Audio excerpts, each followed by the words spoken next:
स्वागत है आप सभी का। आपके साथ मैं हूं स्वप्निल। श्री गंगानगर जिले में सेतिया कॉलोनी में एक टेंट की दुकान पर दिन दहाड़े तकरीबन 10-12 युवकों ने तोड़फोड़ की। वहां रखी कुर्सियां और अन्य सामान बाहर फेंका। गले में रखी 8 से 10 हजार रुपए की नकदी लूट कर ले गए।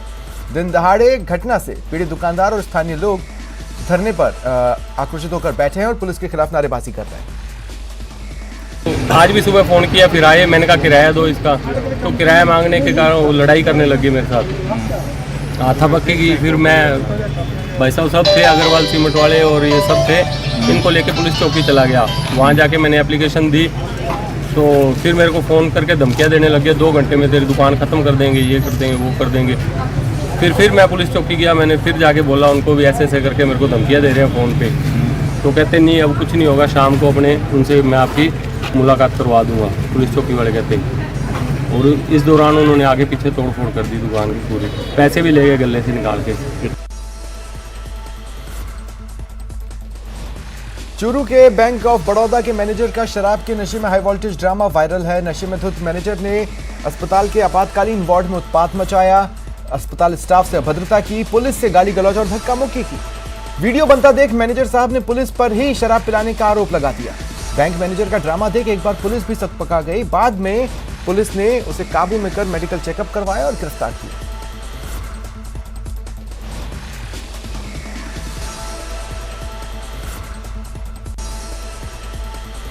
धौलपुर के बाड़ी में एक युवक से पुलिस हिरासत में मारपीट मामले में युवक के धौलपुर रेफर करने और बाद में रास्ते में मौत होने की अफवाह ने तूल पकड़ा। घटना के बाद कुशवाहा समाज के सैकड़ों लोग बसेड़ी रोड हॉस्पिटल के तिराहे पर जमा हुए। देखते ही देखते बाड़ी बसेड़ी और बाड़ी सेपऊ रोड को जाम किया। महिलाएं खुद डंडे लेकर आगे खड़ी हो गई। इसके बाद जब पुलिस ने मौके पर जाम में यूज किए गए ट्रैफिक बैरिकेड्स को हटाने का प्रयास किया तो भीड़ ने पत्थर फेंके। इस पर पुलिस को लाठीचार्ज करना पड़ा।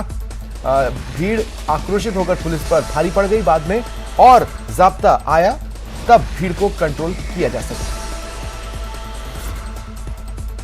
बाड़ी के अंदर कोई पत्थरबाजी की बात ये सामने, मैंने वहाँ एक्स्ट्रा जाब्ता भेज दिया, उसको भी कंट्रोल कर। फिर फायरिंग की बात बिल्कुल गलत है, फायरिंग कुछ नहीं हुई है, पत्थरबाजी हुई है, उसको लेके एक्स्ट्रा जाब्ता भेज दिया, उसको कंट्रोल। राजधानी जयपुर के कालवाड़ इलाके में 3 युवकों पर जानलेवा हमला करने को लेकर पुलिस ने एफआईआर दर्ज की। सरपंच समेत 12 लोगों के खिलाफ आर्म्स एक्ट में मुकदमा दर्ज हुआ है। इस तरह की सूचना प्राप्त हुई है, जो उनके स्टेटमेंट लिए गए हैं, उपयुक्त धाराओं में एफआईआर रजिस्टर की जाएगी। जिनके द्वारा भी इस घटना को अंजाम दिया गया है उनके विरुद्ध सख्त से सख्त कार्रवाई अमल में लाई जाएगी। डूंगरपुर में गेहूं पिसवाने गई एक नाबालिग को रास्ते में जाते समय रोककर गैंगरेप के मामले में स्पेशल पॉक्सो कोर्ट ने 2 सगे भाइयों को दोषी करार दिया। 20-20 साल के कारावास की सजा सुनाई, 1,500,000 रुपए का जुर्माना लगाया। आटा लेकर रास्ते रास्ते वापस घर आ रही थी, तब अभियुक्तगण मिथुन व विक्रम ने उसे जबरन रोका और नाले में ले गए और उसके साथ बारी बारी से जबरन दुष्कर्म किया। उक्त मामले का आरोप पत्र पुलिस थाना बड़ौदा ने पेश किया। उक्त मामले की आज अंतिम सुनवाई पूरी करते हुए माननीय विशिष्ट न्यायालय पोक्सो कोर्ट डूंगरपुर ने अभियुक्तगण को दोषी माना है।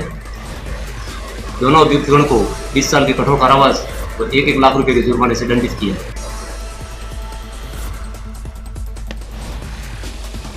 टोंक के पीपलू थाना क्षेत्र की रहने वाली एक विवाहिता ने आज टोंक पुलिस अधीक्षक कार्यालय पहुंचकर एसपी मनीष त्रिपाठी को शिकायत पत्र सौंपते हुए रेप के मामले में न्याय की गुहार लगाई।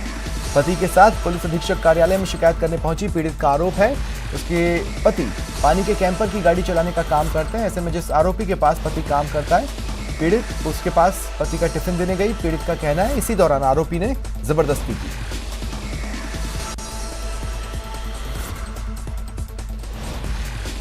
बूंदी में नैनवा थाना क्षेत्र के बम्बूली गांव में 5 साल पहले हुए दोहरे हत्याकांड मामले में पुलिस ने हेमंत महावर कानुगो और बाबूलाल बसवाल नाम के 2 आरोपियों को गिरफ्तार किया। जानकारी के मुताबिक भूमि विवाद के चलते ट्रैक्टर से कुचलकर लोगों की हत्या की गई थी। मामले में पुलिस द्वारा आधा दर्जन आरोपियों को गिरफ्तार कर जेल भिजवा दिया गया था, लेकिन सीबीआई जांच में दोनों ने जुर्म कबूला, जिसके बाद पुलिस ने दोनों को गिरफ्तार किया। अभी कुछ दिन पहले बाद अनुसंधान पत्रावली मेरे पास आई है। उसमें 2 आरोपियों को पूर्व के आरोपियों से एक्स्ट्रा प्रमाण माना है। कल आरोपी बाबूलाल बसवाल निवासी नगर को उसके नगर पेट्रोल पंप से दस्तयाब करके गिरफ्तार किया है और दूसरा आरोपी हेमंत पटवारी निवासी नेनवा को उसके घर से दस्तयाब करके गिरफ्तार किया है, जिसको आज न्यायालय में पेश कर दिया है। राजसमंद के दिप्टी टुकड़ा खुर्द गांव में एक मकान की रसोई में धावन सांप आ गया। सूचना पर स्नेक कैचर पहुंचे और इसे पकड़ा। सांप को जंगल में छोड़ा गया।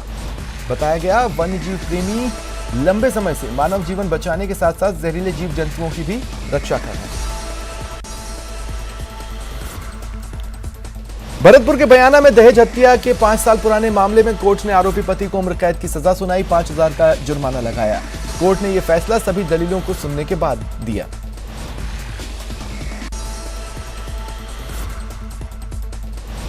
अजमेर पुलिस ने बीती रात बड़ी कार्रवाई कर क्रिकेट मैच पर लगाए जा रहे सट्टे की फड़ पर दबिश दी। अजमेर सीओ नॉर्थ छवि शर्मा और क्रिश्चियनगंज थाना पुलिस ने ईदगाह इलाके में किराए के मकान में 2 लोगों को सट्टा खिलाते पकड़ा। इनके पास से 9 मोबाइल फोन, 1 लैपटॉप, 2 LED, सट्टे के करीब 3 लाख रुपए से ज्यादा के हिसाब की पर्चियां बरामद की गई। जो सट्टा खिलाते हुए पकड़े गए, क्रिकेट में बोली लगाते हुए, लाइन चलाते हुए, प्लस यश तिवारी करके हैं, जो भी अजमेर के रहने वाले हैं। क्या क्या बरामद हुआ है? यहाँ से 9 मोबाइल फोन, 2 LED, 1 लैपटॉप और उसके अलावा सट्टे की पर्चियां हिसाब की। झुंझुनू के चिड़ावा कस्बे के पिलानी मंडरेला बाईपास पर एक कैंपर गाड़ी में आग लग गई। देर रात अनियंत्रित कैंपर सड़क किनारे बोरवेल के पिलर से टकरा गई। इसके बाद गाड़ी में आग लगी। कैंपर सवार 3 लोग घायल हुए, उन्हें अस्पताल में भर्ती करवाया गया।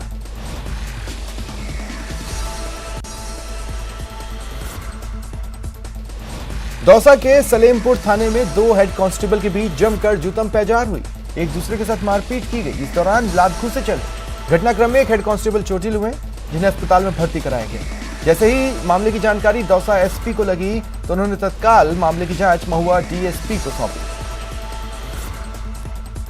सलेमपुर में हेड कांस्टेबल पूरनमल जो है थाने में ड्यूटी पे जो हेड कांस्टेबल थे रमोता, उनके साथ में मारपीट की और ये बताया जा रहा है कि वो ड्रिंक किए हुए थे। उसमें मैंने हेड कांस्टेबल को सस्पेंड कर दिया है और जांच जो है सीओ को सपोर्ट कर दी गई। जालोर के तवाव गांव में बोरवेल में 12 साल का मासूम फंस गया था, उसे रेस्क्यू कर लिया गया है। देसी जुगाड़ से उसे निकाला गया। बच्चा सुरक्षित है। बच्चा 250 फीट गहरे बोरवेल में खेलते खेलते अचानक गिर गया।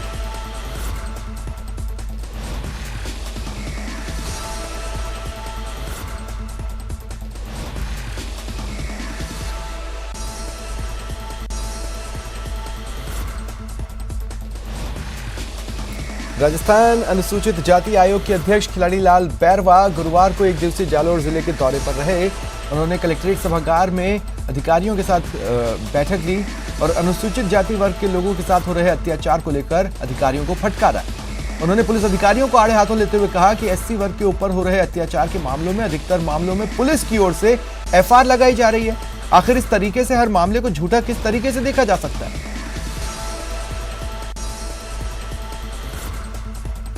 झालावाड़ के झालरा पाटन में बीजेपी ने जन आक्रोश रैली निकाली। कार्यकर्ताओं ने नारेबाजी कर रैली निकाली और राज्यपाल के नाम ज्ञापन सौंपा। बीजेपी का आरोप है कांग्रेस सरकार झालावाड़ जिले के साथ सौतेला व्यवहार कर रही है। कांग्रेस की इस भ्रष्ट सरकार में, इस निकम्मी सरकार में जब पीने का पानी आम जनता को नहीं मिलेगा तो करेगी क्या भारतीय जनता पार्टी? 18 घंटे जब कांग्रेस की सरकार में कटौती होगी तो भारतीय जनता पार्टी करेगी क्या? आज सड़कों पर उतरना पड़ रहा है। डेयरी इनके निकम्मेपन की वजह से, इनकी भ्रष्टाचार की वजह से, इन्होंने सौतेलापूर्ण व्यवहार करते हुए झालावाड़ जिले की जो वसुंधरा जी ने यहाँ पर सरकार ने डेयरी चालू करी थी, वसुंधरा जी ने, वो इन्होंने हठ धर्मिता की वजह से झालावाड़ में डेयरी नहीं चलनी चाहिए। अशोक गहलोत जी स्पष्ट कहते हैं कि झालावाड़ जिला हमारा सौतेला। चित्तौड़गढ़ में सरकार द्वारा आयोजित होने वाली भर्ती परीक्षाओं को लेकर सवाल खड़े हो रहे हैं। कांस्टेबल भर्ती परीक्षा पेपर लीक मामले में तूल पकड़ा हुआ है। मामले की सीबीआई जांच की मांग को लेकर कलेक्ट्रेट पर एबीवीपी ने प्रदर्शन किया, राज्यपाल के नाम ज्ञापन सौंपा।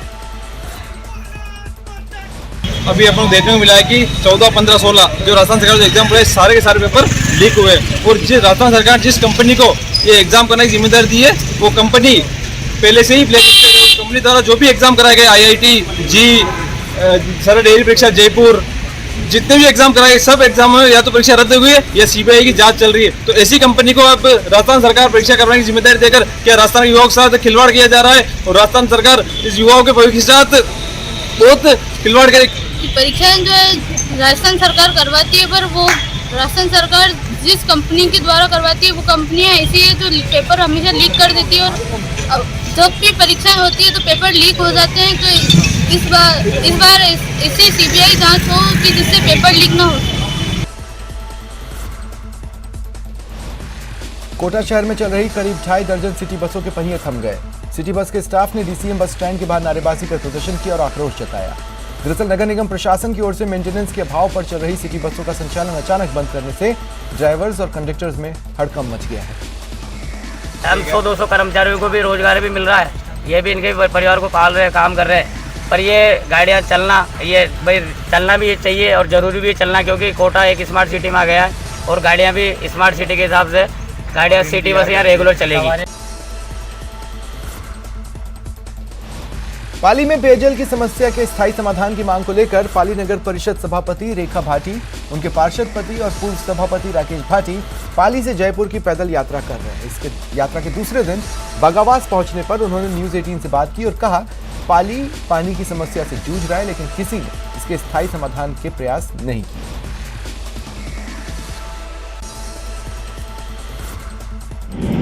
पाली शहर की प्रमुख समस्या पेयजल की समस्या के स्थायी समाधान को लेकर पाली चेयरमैन रेखा राकेश भाटी जयपुर के लिए पैदल रवाना हुए और मुख्यमंत्री से इसकी स्थायी समाधान की मांग को लेकर मुख्यमंत्री को ज्ञापन सौंपेंगे।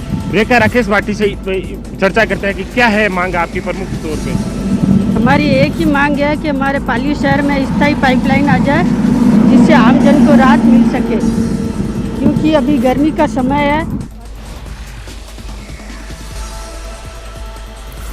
सवाई माधोपुर के रणथंभौर नेशनल पार्क में लगातार बढ़ रही बाघों की संख्या वन अधिकारियों के लिए चिंता का सबब बन रही है।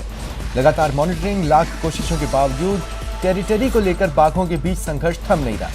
1300 स्क्वायर किलोमीटर से भी अधिक क्षेत्र में फैले पार्क में फिलहाल करीब 78 बाघ बाघिन हैं, जिस कारण बाघों के लिए जगह कम पड़ने लगी है।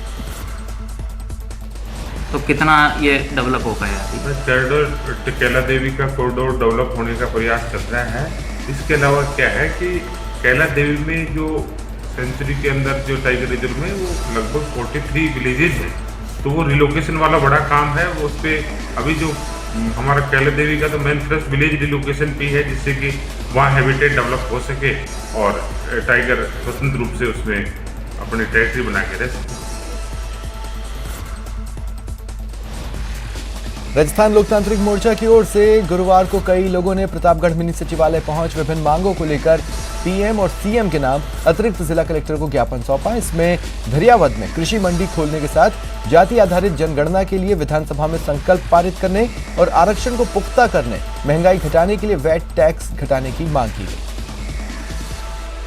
राजस्थान की सरकार से हमने ये अनुरोध किया है कि जिस तरह से बिहार की विधानसभा ने देश में जाति आधारित जनगणना कराने का प्रस्ताव पारित किया है, उसी तरह से राजस्थान की कांग्रेस सरकार भी राजस्थान विधानसभा से ये प्रस्ताव पास करावे और आरक्षित वर्गों के हक में राजस्थान की सरकार कांग्रेस पार्टी खड़ी हो। प्रतापगढ़ जिला अस्पताल में अव्यवस्था से जुड़ी गंभीर घटना सामने आई। घंटों एक गर्भवती महिला इलाज के बगैर भटकती रही। वो और उसके परिजनों को पर्ची कटवाने के लिए 1 घंटे तक भटकना पड़ा और पर्ची के बगैर डॉक्टर्स ने उसे भर्ती करने से मना कर दिया। महिला की हालत बिगड़ने के बाद जब परिजनों ने हंगामा किया, तब अस्पताल प्रशासन की नींद खुली और महिला को भर्ती किया गया। वहीं अस्पताल के पीएमओ जांच की बात कर मामले को रफा दफा करने की कोशिश करते दिखे। मेरी वाइफ को रात को ब्लीडिंग की प्रॉब्लम हो गई थी। मैं सुबह इनको हॉस्पिटल लेके आया। हॉस्पिटल में लेबर रूम में मैं लेके गया इनको, वहाँ से कहा आप फॉर्म लेके आओ। मैं फॉर्म लेके आया वहाँ से उन्होंने कहा बामाशा करा। मैंने कहा पेशेंट की हालत ऐसी कंडीशन नहीं हो रही थी कि आपके लिए बामाशा करा। बामाशा करवाने के लिए लेके आया तो सिस्टम जो कंप्यूटर पे बैठता उसने कहा मेरा सिस्टम नहीं चल रहा। वापस मैं लेके गया, वापस उन्होंने कहा कि आप एक काम करो फॉर्म लेके आओ, अब वो OPD कोच नंबर है वो डलवा के लाओ। तो वापस मैं आया इनके पास क्योंकि हमारा सिस्टम नहीं चल रहा। वहाँ गया तो उसके बिना हम कुछ कर नहीं सकते इसका। मेरी वाइफ 1-1.5 घंटे के लिए वहीं बाहर ही स्ट्रक्चर पर खड़ी रही और मैं 1-1.5 घंटे से परेशान हो रहा हूँ। उसके बाद हमारी फैमिली वालों ने चिल्ला चोट की, उसके बाद उन्होंने उसका इलाज चालू किया।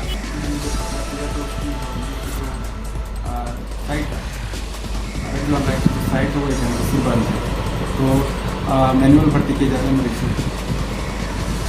तो सर इसमें मरीजों को भर्ती करने का क्या प्रावधान नहीं है क्या इसमें सर? ऑनलाइन में मान लीजिए नहीं भर्ती होता है, बंद हो गई साइट, तो वो जो ऑफलाइन एंट्री करके भर्ती करेंगे।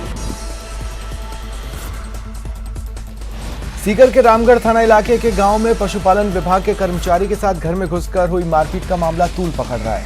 वेटरनरी एसोसिएशन के पदाधिकारियों ने सीकर में SP ऑफिस पर प्रदर्शन किया और ज्ञापन सौंपा। इनका कहना है वारदात के बाद से आरोपी खुलेआम घूम रहे और पुलिस कार्रवाई नहीं कर रही। अभी उनके ऊपर कोई कार्रवाई नहीं हुई है। इस मामले को लेकर हमने परसों DSP साहब और उपखंड अधिकारी फतेहपुर को हमने ज्ञापन दिया था और कार्रवाई की मांग की थी। इसके लिए आज हमें मजबूरन SP साहब के ऑफिस में आना पड़ा है और यदि आज उचित समय पे यदि कार्रवाई नहीं होती है, 2 दिन का समय है प्रशासन के पास में, वरना यूनियन को मजबूरन स्ट्राइक पे उतरना पड़ेगा और कार्य बहिष्कार करना पड़ेगा। नामजद आरोपी है कौन? नामजद आरोपी हैं। कितने लोग भाग गए इसमें? 8 लोग हैं। ट्राइबल क्षेत्र में गरीबी में पले तीरंदाजी में मेडल्स की झड़ी लगाने वाले तीरंदाजी टीम के कोच इन दिनों बांसवाड़ा में कोचिंग दे रहे हैं। दक्षिणी कोरिया में हुई तीरंदाजी की इंटरनेशनल स्तर की प्रतियोगिता में भाग लेने गई 16 सदस्यीय तीरंदाजी टीम के कोच धनेश्वर मैडा के नेतृत्व में दक्षिण कोरिया में खेलने के लिए गई थी। टीम ने देश के नाम स्वर्ण पदक समेत 7 पदक जीतकर देश का नाम गौरवान्वित किया है।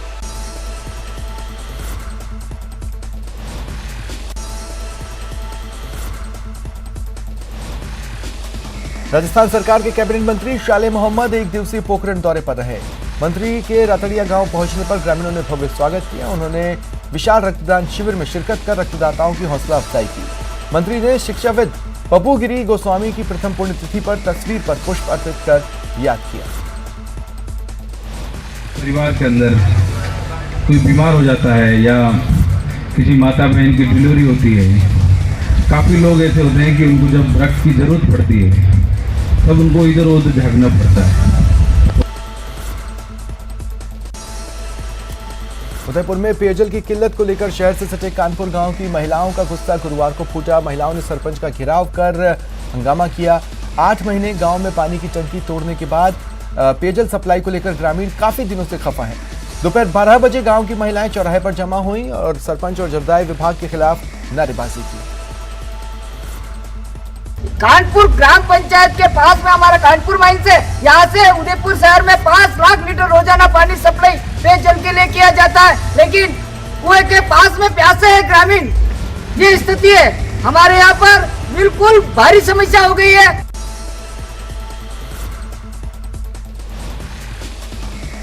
जिन लोगों ने धार्मिक रीति रिवाज के अनुसार जो मन्नत मांगी थी, उन्हें अब कोरोना काल के 2 साल बाद लोग तरह तरह के धार्मिक आयोजन कर पूरा कर रहे हैं।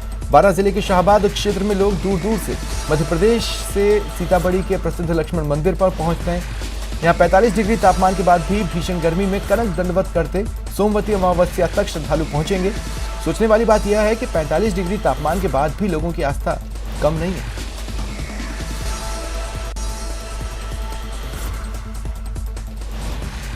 पाकिस्तान से वीजा पर भारत आए, यहां पर 45 दिन के बजाय कोई 3 महीने रुक गया, कोई 6 महीने। ऐसे में भारत सरकार ने ऐसे 900 से अधिक पाकिस्तान के नागरिकों को ब्लैकलिस्टेड किया जो कुछ समय के लिए वीजा लेकर आए और अधिक समय बिता दिया। इस वजह से अब इन्हें ब्लैकलिस्टेड कर दिया गया। इनमें सबसे ज्यादा सोढ़ा राजपूत परिवार के लोग हैं। तो आज़ादी जब हुई थी 47 जब भी हुआ है तो उसमें बहुत बड़ी जो है वो इंसानियत को मारने वाली ऐसी घटनाएं हुई हैं। उसके कारण परिवार जो है वो टूट गए हैं। कुछ वहाँ रह गए, कुछ यहाँ आ गए, कुछ तो अभी पता ही नहीं चला है कहाँ चले गए, मारे गए या वो कहीं रह गए। तो इस तरीके की समस्या 47 के बाद आई। कहने को तो केंद्र सरकार ने सीए नाम से और इस तरह से बहुत सारे कानून बना लिए, जिनको बनाने के पीछे उनका मकसद कुछ और रहा था। उस मकसद से यहाँ जो आहत है उसे बिल्कुल भी राहत नहीं मिल रही है। यहाँ पर हमारे जो भी सगे संबंधी वहाँ से यहाँ आते हैं और यहाँ की नागरिकता लेना चाहते हैं, उनको नागरिकता देने में अड़चन आ रही है। साथ ही साथ जो वीज़ा लेकर लंबी अवधि के लिए यहाँ आना चाहते हैं, उनको भी बहुत ज़्यादा अड़चन आ रही है। और अब मुझे नहीं इजाज़त, नमस्कार।